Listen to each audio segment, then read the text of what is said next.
But that's one of the things that I have offered that people are like, "Are you going to be at this Comic Con?" Like, "Yeah, I'll be there." They're like, "If you don't need your other badge, can I have it? I'll pay you for it." I was like, "Tell you what, why don't I give you money to get me lunch every day and you do that for me? And that would be all I need. You can have the badge."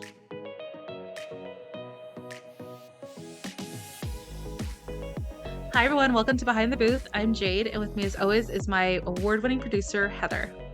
And on this channel, we talk about wild stories from Comic-Con vendors because Jade is a vendor. She created her own product and she sells it at Comic-Cons all over the country, and we have a list of those. Again, hopefully by this time I will have updated it so you're not all looking at the list and being like, this is 2022. What are you talking about? But I will have it updated. But yeah, if you see her at any of her booths, at any of the Comic Cons in your city, come and say hi. We would love to meet you. But yeah, so today we're talking about panels at Comic Cons, which I guess I'm going to be interviewed today because I have much more experience with this because I love panels so much. So, super true story. One of the things that vendors are always looking for are people to help us with our booth. And we've talked a little bit about the power of the badge, because the badge itself gets people like Heather into behind the scenes areas, early VIP. A lot of times she can get there before the VIPs, because exhibitors are just treated different. I wouldn't say better, I would say different. Yeah. And one of the best ways I've gotten help at my booth is because I will offer this badge. And I actually plan out my help in regards to what panels and things they want to go to. So for example, there's been a few times with Heather that I've been like, "Hey, I need to pee at 2 and I need food by 3." And she's like, "Okay, I have a panel at 2 o'clock. So can you pee at 1:30?" I'm like, "Yes." And so we kind of work that out. But if you've never been to one of these, or if you're thinking about helping somebody out at a booth, but you don't know what to expect, I'm gonna have Heather talk about that a little bit. So, Heather, what is the best part about panels? Like, if you had to choose one thing. Well, I think it's just like you get to hear, I mean, it's usually celebrities, voice actors, regular actors, cartoonists, cartoon Cartoonist.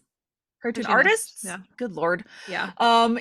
All of that kind of stuff. You usually there's a Q&A and you can actually ask them questions that you've possibly wanted to ask them, especially if they've made a cartoon that you loved in your whole childhood. Like you may have things you want to ask, or I went once with my sister-in-law, and she is wanting to be well, she was wanting to be an actress at the point, but she's wanting to be a director now.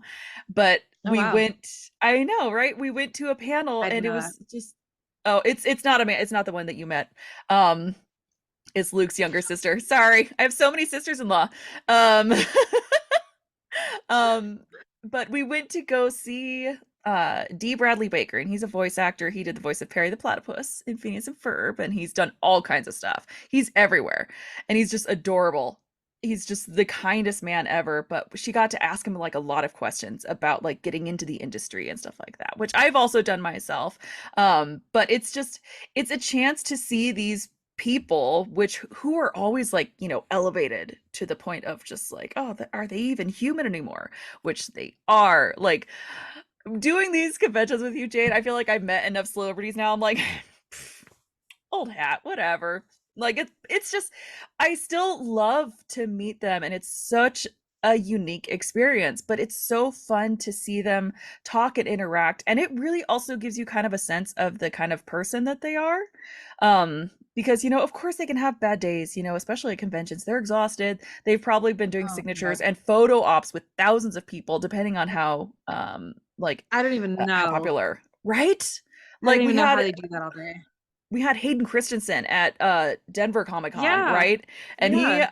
I'm sure, like, I love that he's having his revival, but he must have been so exhausted because there's just like, you know, they had the biggest room available at Denver Comic Con for him. And I think it was even like a separate paid event. There are panels that branch like really, really widely, and his was probably one of the top ones because it was Mhm. Hayden Christensen. He's coming back. He's in the Star Wars universe again. And like it's just so fun because you get to see them interact with their fans, and you can see how most of them are just so freaking grateful because I mean, of course you are, Yeah. because they're like, you have not that they've made their career, but they've made their career like fun and exciting. Like to have these fans, they're like, thank you. Like it's because of you that people are like, yeah, let's get him in another movie. Like, because you can have the best actors, but if they don't have a fan base, they might not be in many movies because they're like, yeah, we're not going to make money off of that. So they really like to help. Like they really like to tell their fans how much they love them. So there are those with like the celebrities and everything and the voice actors and the cartoonists and everything. Then there's even panels with people that like they're were these girls, I'm not sure if they just did like YouTube videos or something, but they do these musical videos. Oh my gosh, I cannot remember their names. They're so freaking cute, but they did like a supernatural music video to Shake It Off, Taylor Swift. Nice. It's so Okay. freaking cute. I'm gonna send it to you because it's so adorable. Hillywood. That's what they're called. I think their like last Hollywood, name is okay. Hilly something because they're sisters. Um, Okay. and they like do the full dress up. Like one of the girl, like they're each Sam and Dean, and they really look like them. Like they're just Wow. so adorable. They did like a Pirates of the Caribbean, but they had a panel where they would just like show one of their music videos and then be like, so this is how we did this, and this is how we like met the actors so we could do this, and how we got the rights to it. And so they kind of it's almost like a teaching experience to be like, if you want to do something like this, you can also do it too. You have to have a lot of gumption because, like, my gosh, these girls had more energy than like my 8-year-old. Like, they're just like bouncing all over the stage. But like, I couldn't there's even. so many different. I know, right? There's so many different panels. You can learn about different things. I know Jade has like taught at a panel, and there are Yes. people that actually show you how to do things like how to origami or how to, you know, even like how to voice act. You're not necessarily Yes. talking to a voice actor, but like how to audition, that kind of stuff. Like there's lots of stuff. Wow, apparently I could go on forever. I'm just running out of Yeah. breath now. Well, there's so much that goes on with the panels and even what they call the classes or the mini panels. Hmm. There was a mini panel on how to do makeup for cosplay that I walked by. I didn't stay. Yeah, But there's sometimes like karaoke at these things that are just like go do fun. karaoke. And like Heather said, sometimes they're paid, sometimes they're not. Um, but it's one of those opportunities that it's really cool to be able to go in and sit in on Yeah. those. And she's done, I think, all of them. I've done one, and the one that I did was for Casper Van Dien and Starship Troopers. It's the only Hmm. one I've ever been to, and I was only able to go because it was after they closed the show floor. Yeah. And I laughed my ass off.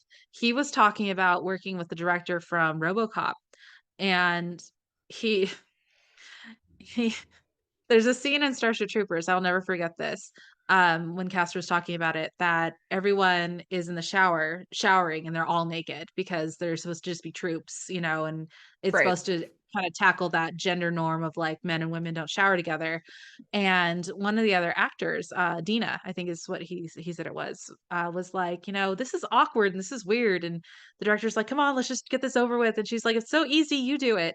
And evidently the director just unbuckled his pants and pulled it down and just, like, flashed and showed his old junk to everybody, God. and then pulled his pants up. He's like, "Okay, let's get this done." And Casper was, like, telling this story, and we're all laughing, and he's impersonating this director and, swearing. I guess this guy swears all the time, and so he'd be like, "Und yes, run, fuckers, run! There's bugs after you, run!" And he's doing these, and he's making me laugh because I've seen the movie, and so he'll talk about a section of the movie and then talk about what the director was yelling at them, and that's information you'll never really get even in the behind the Yeah. scenes stuff that which I love watching. I love that part. That and Yeah. bloopers are my favorite things to watch on movies. Especially Right. action movies. I don't know why I think they're so funny, but they're just so funny to me. That's the only panel I've ever sat in on. So and it was small. It was like maybe 50 people. Yeah. And Heather's talking about the ones that there's like thousands of people Thousands of in people. it. Like it And takes I'm a just like grateful you half an have. hour just to get everybody into the room kind of thing. Yeah. And at least you have some of the badges that get you, like, in early and stuff, Yeah. which is great, Yeah. because you don't always have to buy the VIP if you have one of the exhibitor badges, Yeah. which, again, are kinda coveted, so and it's a great way to entice people to come and help you at your booth, Yeah. and we've talked about treating, the people that help you at your booth, well, and making sure they're taken care of as much as they take care of you, But, that's one of the things that I have offered that people are like, "Are you gonna be at this Comic-Con?" Like, "Yeah, I'll be there." They're like, "If you don't need your other badge, can I have it? I'll pay you for it." I was like, "Tell you what, why don't I give you money to get me lunch every day, and you do that for me, and that would be all I need, you can have the badge." And they're like, "Really?" I'm like, "Yeah, totally. It's not a problem." And I get helpers that I quote unquote have paid, but haven't had to like pay, if that makes sense. Yeah. And I always buy them lunch too. That's something somebody told me was weird. I'm like, get me this, and then you get yourself something. Yeah. And and it's a certain amount of trust. I'm sending them with my credit card. They could charge, I guess, anything if they wanted to. Um, but I make sure that they get to eat as well. Like Heather's such a sweet pea. She's like, I'm not hungry. I'm like, really? Like, what are you eating? Since Air? when? Like, are you surviving off the dew of the universe like Kung Fu Panda? Like, I don't know how you're doing that, but, she's like, "Yes, that is Yeah. exactly how I It's do the that." energy of the people around Um, me.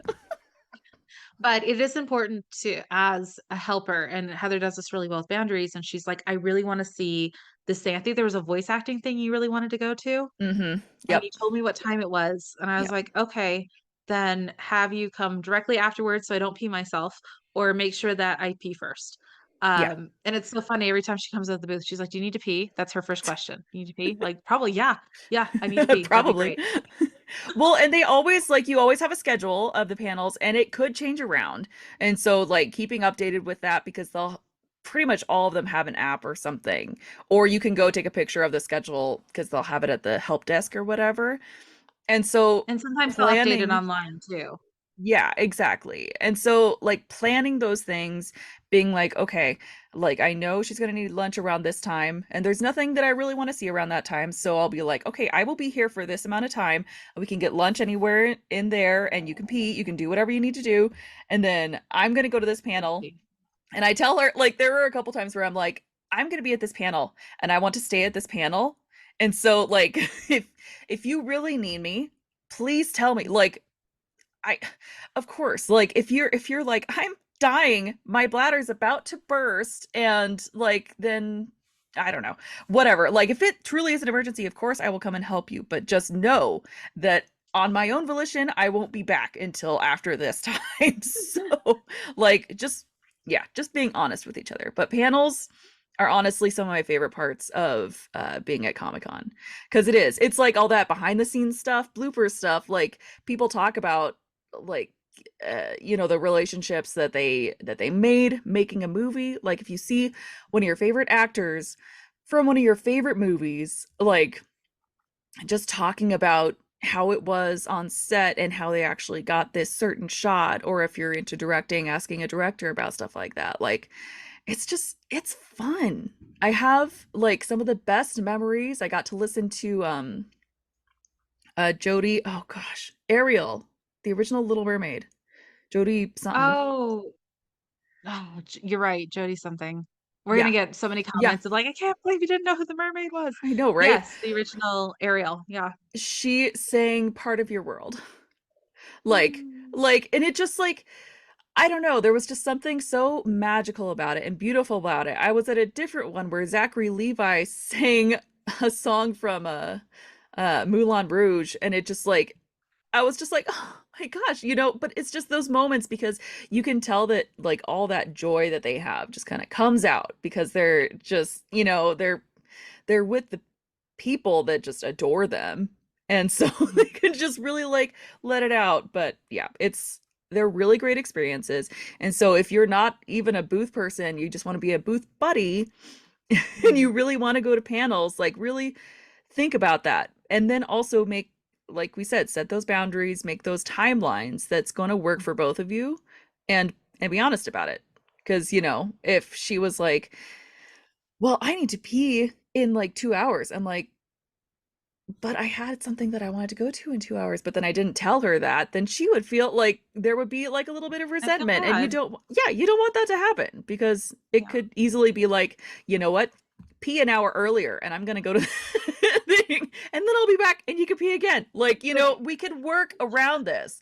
She doesn't have a scheduled pee time. So, There's that one time where I saw you coming through the crowd, and I'm like, I just fucking threw the square yeah. reader of my phone, and I'm, like, already out of the booth, and she's just like, "Hey," I'm like, Started running away from her. She's like, "I'll get to the booth." Like, there were still people in It was front of like a it, like, tag I team. couldn't hold it He was like anymore, passing like, me the yeah, I felt like baton. I batoned that with the square reader. I'm like, "Here, go, go. I got to pee." Because of course Because I'm it's like a at real a thing. panel on the completely other side. Oh, that's something you need to think about too. These convention centers are giant, especially Yeah, like the one in Florida. And so you could be at a panel on the completely other side of the building and then be like, it's yeah. going to take me 20 minutes. There's tons of people everywhere. You're like, it's going to take me a while to get back. So, like, yeah, just put all that into account. And also keep in mind that your phones may not work either at Yeah. these convention centers. You may not be able to get text messages through. So Heather does this thing where she checks on me twice a day, Yeah. um, if she doesn't hear from me, Yeah. because either I'm too busy, which means I need Or help, nothing's getting uh, through. or nothing's getting through. And Yeah. so she usually brings me presents, at least like a bottle of water or coffee. She Yeah. knows what coffee I'm Yeah. always down for. She's like, "Hey, it's Saturday. I know you need a coffee and pee." I was like, Yeah. "I do. I need both those things." I need both those things. So yeah, if you get a chance, check out panels. I've been to one, I had a great time. Heather's been to, like, all of them. Obviously, they're worth going to. And, yeah, if you don't have the money to attend an event, reach out to some of the vendors. They put lists of us on the website and be like, "Hey, can I have your badge in exchange for helping you out a little bit?" People are always offering to help me out at my booth, which is so Yeah. sweet. And like us we've talked about in other, podcasts, like, we have to pee, we have to eat. We're real people. We're not like machine robots, like, trying to just get transactions. So we're always down to meet new people and get help. Thank you so much for watching this episode. And a special thank you to Nerdy Girl Podcasts for producing this episode and sharing with their expertise about, panels and things like that. And yeah, we'll see you next time.